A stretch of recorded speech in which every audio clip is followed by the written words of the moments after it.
की जो आइडेंटिटी है वो अगर मिट ना जाए, उसको प्रिजर्व करके रखना, स्पेशली ट्राइबल एरियाज में, ये बहुत एक सेंसिटिव मसला है। तो मेघालय और नागालैंड में चुनाव होने वाले हैं, वहां पर ये इशू उठ रहा है। नहीं, मगर उनको अब तो 9 साल में परिचय हो गया है।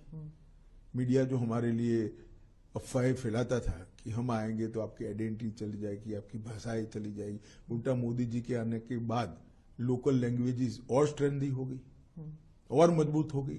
अब प्राथमिक शिक्षा स्थानीय भाषाओं में होने लगी है।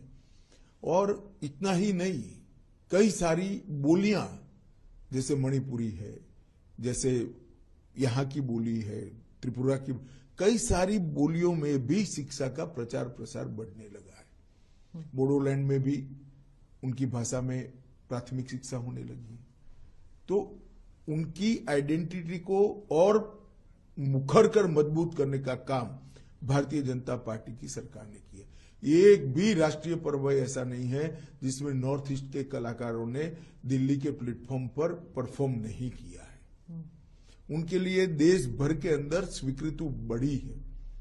नरेंद्र मोदी जी के लिए कई पत्रकार एनालिसिस करते करते आर्टिकल लिखते हैं तो मैं पढ़ता हूं कि भाई नरेंद्र भाई ने रोड कनेक्टिविटी बढ़ा दी, नरेंद्र भाई ने एयर कनेक्टिविटी बढ़ा दी, नरेंद्र भाई ने रेलवे से उत्तर पूर्व को जोड़ दिया।